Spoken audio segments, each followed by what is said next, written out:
안녕하십니까. 반도체 소식을 전하는 고독달팽이 김석준 소장입니다. 저는 2016년부터 삼성전자 평택 캠퍼스가 건설되는 것을 주의 깊게 보고 2017년부터 반도체 공부를 했습니다.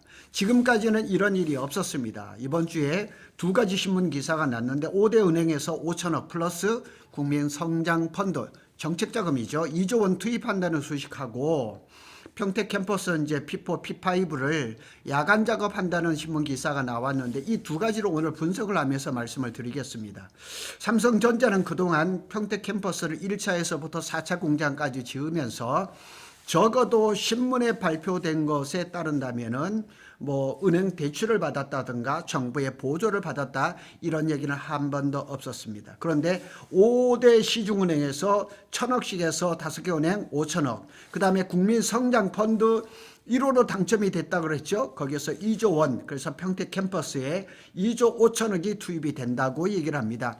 아마도 2조 5천억 정도면 P5의 외부 껍데기를 마무리를 하는 데는 큰 문제가 없을 것이라고 봅니다. 그래서 삼성전자 평택 캠퍼스는 기업 투자, 삼성이 오로지 혼자 투자하던 이제 그때를 넘어서 국가 프로젝트로 된 것은 아닐까, 이렇게 얘기를 해볼 수가 있죠. 그동안 가장 아픈 그 시기가 많았었습니다.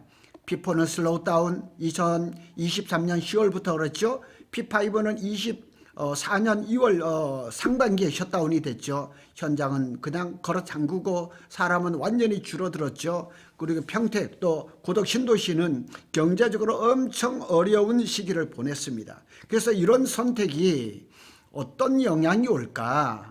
정말 전에는 이렇게 멈춰서 있어도 될까? 반도체는 좋아진다고 하는데 왜 삼성은 멈춰섰고 왜 지금 다시 달리고 있느냐? 지금은 완전히 달리고 있습니다. 삼성전자, 삼성물산에서 막 쪼이고 있다고 얘기를 합니다. 제가 이 글을 준비를 하고 있을 때 우리 또 협력사하고 카톡을 했더니만 일정을 쪼이는 건 맞대요. 맞는데 어떻게 하라는 구체적인 그런 지시는 아직까지는 없다고 얘기를 합니다. 그래서 이번 주에 나온 두 가지 신문 기사 앞에서 말씀드린 것을 이제 핵심적으로 한번 요약을 해보면 삼성은 이미 방향을 바꿨습니다. 슬로우 다운, 셧다운 없습니다. 이제는 그냥 속도를 달리는 겁니다. 그래서 이제는 속도를 다시 올릴 수밖에 없는 국면에 들어섰습니다. 자, 세 가지입니다. 자금은 준비가 됐습니다. 조리대출 은행에서 3% 플러스 마이너스, 그 다음에 정책금융, 그 다음에 업황이 돌아섰죠. 메모리 슈퍼사이클 아닙니다. 메가사이클에다가 기가사이클이라고 얘기합니다. HBM4에서 또 승기를 잡았죠. 현장이 움직이고 있습니다. P4나 P5의 공기 단축, 야간공사가 아니라 철야 플러스 일요일 공사까지 얘기를 합니다. SK는 지금 용린 원삼에서 철야 작업을 하고 있으면서 일요일 작업도 하고 있습니다. 이제 남은 것은 삼성전자가 시간과의 싸움, 또 실행력, 이런 것들이 남아있다고 보시면 되겠습니다. 자, 여기에 표로 잘 나와 있습니다. 산업은행에서 첨단전략 산업기금, 요거는 이제 국민성장펀드입니다. 여기서 2조 원, KB국민, 신한, 하나은행, 우리은행, 농협에서 요게 이제 5천억, 그래서 2조 5천억이 평택 캠퍼스의 P5에 들어갑니다. 그래서 P5에 외부 골조를 하는 데는 삼성 자금은 그렇게 많이 안 들어가고 결국 정부 자금과 은행 자금이 될 것 같습니다. P5를 얘기를 하면서 자꾸 신문에서 50조를 얘기를 하는데 이거는 넌센스입니다. 왜냐하면 P3를 하는데 50조가 들었다 그랬습니다. P3가 벌써 3, 4년 전에 벌써 했던 거죠. 그러니까 P3보다는 1.5배가 커요. 그리고 벌써 그동안 건설 공사비가 엄하게 올랐죠. 그러니까 60조는 아니고요. 80조를 얘기하는 데도 있는데 저는 100조 이상을 봅니다. 가동 시기는 28년에 이제 페이지 1. 그린룸이 6개 중에서 하나가 돌아가는 거예요. 절대 다 돌아가는 것은 아닙니다. 그래서 여기에는 6세대 원시 D램 HBM4 아닙니다. HBM4는 벌써 28년 되면 벌써 지는애고 그때 되면 HBM4E에다가 HBM5 때입니다. 그래서 국민성장펀드는 이런 식으로 나오는데 하여튼 반도체 쪽에는 20조 이상, 그 다음에 AI에도 한 30조, 그래서 50조 이상이 반도체 관련해 이렇게 집행될 예정입니다. 두 번째, 이제 첫 번째 기사를 분석하면 돈이 풀렸다는 거는 국가가 곧 사인을 줬다는 얘기죠. 그동안에 정말 셧다운이 돼서 P5 같은 경우는 사방으로 그냥 철문을 걸어 잠가가지고 정말 힘들었었거든요. 5대 은행에서 5천억, 국민성장펀드에서 2조, 그래서 2조 5천억의 저리 자금이 조달이 된 거죠. 이건 단순한 PF 대출이 아닙니다. 국가 이제 첨단 전략 산업으로 방향을 바꿨고, 그리고 국가에서 지원을 하겠다는 얘기죠. 이게 국민성장펀드, 시중은행이 동원이 됐죠.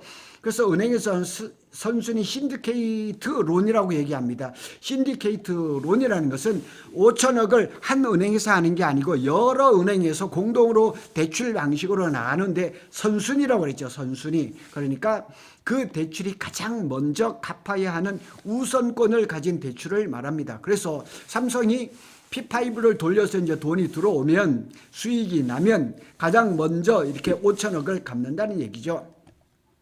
다시 말해서 이런 금융 구도는, 삼성 P5는 이제 기업 투자가 아니라 국가 프로젝트 영역으로 넘어갔다는 것, 이걸 기억하시길 바랍니다. 금리보다는 더 중요한 건 시그널입니다. 이게 시장에서는 시그널이 굉장히 중요하죠. 그래서 연 3% 초반 기금에다 소폭 이제 가상금리가 붙을 겁니다. 삼성 입장에서는 금리 자체보다는 정책적 보호, 어떻게 보면 지금까지는 삼성이 그냥 죽어라 그냥 일을 했는데, 정부에서 또 금융기관에서 정책적인 보호가 돼 있고, 중장기 이제 투자의 안정성을 가져갈 것이고, 정부 교체와 무관한 연속성, 이게 훨씬 더 크다는 얘기죠. 왜 지금이었냐? 이 타이밍이 굉장히 중요하죠. 23, 24년 정말 힘들었습니다.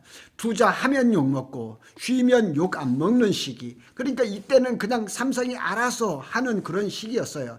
그런데 작년 하반기부터 이제 26년 이제부터는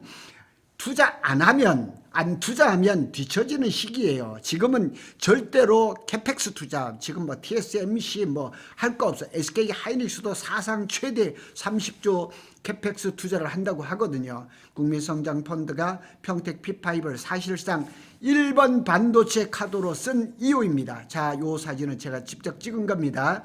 평택 캠퍼스 P5 현장 모습입니다. 두 번째 기사를 보겠습니다. 돈이 풀리자 현장은 바로 응답을 했죠. 방을 했습니다. 그래서 뭐 지금 이재용 회장하고 이재명 대통령하고도 자주 만나고 이렇게 되고, 공기를 단축을 해야 되죠. 야간 공사를 해야 되죠. 철야 공사를 해야 되고, 일요일도 공사해야 돼요. 말보다 강한 신호죠. 이건 언론 메시지용이 아닙니다. 인력이 증원이 되고, 주야간으로 병행이 되고, 골조공사가 재개가 되고, 일정이 압축되는 그런 시기입니다. 그래서 현장은 거짓말을 안 합니다. 삼성이 진짜 급해졌다는 증거죠. 그래서 P4하고 P5의 역할이 분명히 나뉩니다. 그래서 P4는 지금 제가 여러 번 말씀을 드렸지만은 절반은 가동 중입니다. 그래서 메모리하고 낸드가 지금 돌아가고 있고, 일부 파운드리가 혼합이라 그랬는데 파운드리는 없어진 것 같아요. 그리고 이제 P4의 페이지 2가 파운드리 라인이었는데 그걸 메모리로 바꿉니다. 그래서 이제 26년에 한 4분의 3 정도는 아마 가동이 들어갈 것이고, 페이지 2는 아마 27년으로 넘어갈 것 같습니다. 그리고 P5는 초대형 메모리 메가팹입니다. 그래서 HBM4라고 신문에 자꾸 나오는데 그건 아닙니다.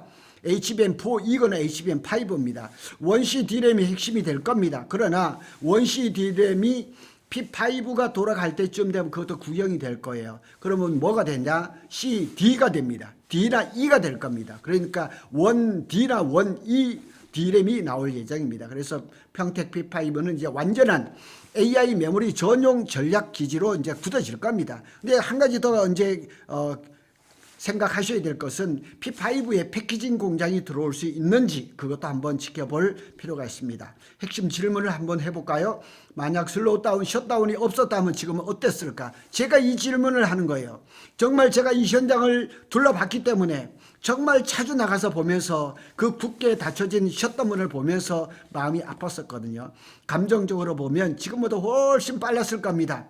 그래서 P4 라인, P4의 라인이 다 돌아가고 P5도 만일 셧다운이 없이 만일 했다면 지금 골조가 대부분 올라갔겠죠.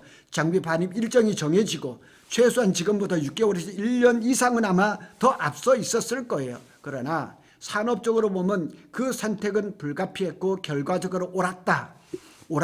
지금의 결과로 봐서 옳았다는 얘기죠. 왜냐하면 24년에 계속 했다면 D램이나 낸드 가격이 붕괴가 됐을 거예요. 재고가 엄청나게 작년 1분기에 46조인가 이 정도로 진짜 재고가 엄하게 쌓였거든요. 그래서 아마 HBM 투자 여력이 축소가 됐을 거고 파운드리 적자는 더 심화됐을 거예요. 그래서 슬로우 다운이라든가 셧다운 또 거기에다 감산까지 이렇게 되면서 메모리 쇼티지 공급 부족이 가속화가 되고 가격이 올랐죠. 그리고 HBM 협상력이 올라갔고 고객사 장기 계약 LTA라고 얘기죠. 그래서 지금은 메모리 반도체는 한 2년 좋았다가 또 그냥 2, 3년은 그냥 곤두박질 치고 이렇게 했는데 지금은 장기 계약을 유독해야 되었죠. 그래서 지금의 슈퍼사이클 전조는 그때의 고통 위에 만들어진 것입니다. 그래서 저는 의문을 많이 가졌어요. 그때 셧다운, 슬로우다운 안 했으면 지금 훨씬 좋지 않았을까 이런 생각도 해보지만 그때 슬로우다운, 셧다운, 감산의 그 영향이 지금의 반도체를 엄청나게 끌어올렸을 것이다 이렇게 볼 수가 있는 거죠. 결국 이 모든 것은 타이밍 산업의 냉혹함이라는 거죠. 그래서 라인 완공 시점이 몇 개월만 당겨져도 실적 차이가 크게 벌어지는 거죠. 삼성은 너무 빨라도 너무 늦어도 치명적인 거죠. 그 사이에 가장 고통스러운 선택을 했다고 보는 게 맞습니다. 삼성이 그렇게 했겠지만 우리 평택 그다음에 고덕 신도시는 너무 힘든 시기를 보냈거든요. 그러나 지금은 이제 볕들 날이 지금 다 왔습니다. 지금 이 현상을 어떻게 봐야 될까? 과거에 23년, 25년 상반기까지 슬로우 다운, 셧다운, 감산, 심력인 좌절이 어마했습니다. 그래서 우리 고덕 신도시 평택에 경매도 많이 나왔습니다. 정말 파산하는 사람도 있었거든요. 그래도 현재는 25년 하반기부터 이제부터는 정책 금융이 투입이 되죠. 공기 단축을 하죠. 야간 공사를 하죠. 사실은 공기 단축하는 것보다 우리 평택 사람들은 길게 가는 걸 더 좋아해요. 그렇지만 지금은 그렇게 할 수가 없어요. HBM 중심의 재가속, 지금 악셀레터를 최고로 풀로 밟아야 될 때입니다. 이제는 후회할 단계가 아니라 추격을 끝내고 다시 선두로 올라서려고 하는 국면인 거죠. 마지막으로 제 개인적인 감정에 대해서 한번 얘기를 해보겠습니다. 2016년부터 평택을 봐왔던 사람입니다. 그리고 고덕 신도시에서 부동산을 하고 있습니다. 23, 24년의 그 정적 정말 참기 힘든 시간이었습니다. 하지만 지금은 두 기사가 말합니다. 그 시간은 결코 헛되지 않았다. 이제 다시 엔진이 켜졌다. 그리고 이번에는 돈도 준비가 됐다. 시중은행, 정부 정책자금, 명분도 있죠. 수요도 정확합니다. 그래서 삼성이 이제는 악셀레터를 풀로 밟아가지고 그냥 철야 2교대뿐만 아니라 일요일도 해야 되는 사상 초유의 일이 지금 평택 캠퍼스 P4, P5에서 이루어지고 있다. 이렇게 보시면 되겠습니다. 고독 달팽이는 삼성전자와 SK 하이닉스의 반도체 소식을 빠르게 전해드리고 있습니다. 감사합니다.